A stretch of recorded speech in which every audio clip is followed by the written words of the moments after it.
Kasus Dito Mahendra dan Nikita Mirzani mencuri perhatian publik. Kini kabarnya Nikita Mirzani tersangka.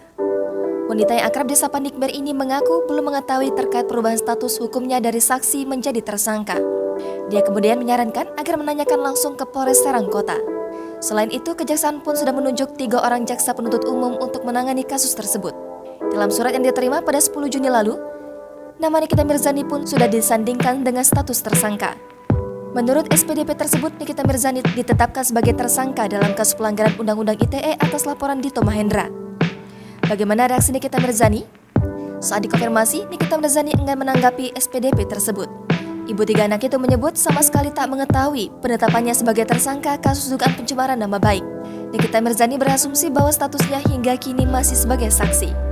Nikita Mirzani disangkakan melanggar pasal 27 ayat 3 Junto, pasal 45 ayat 3 atau pasal 36 Junto, pasal 51 ayat 2 Undang-Undang Republik Indonesia Nomor 19 Tahun 2008 tentang perubahan atas Undang-Undang RI Nomor 11 Tahun 2008 tentang informasi dan transaksi elektronik dan atau fitnah dengan tulisan sebagaimana dimaksud pada pasal 311 KUHP.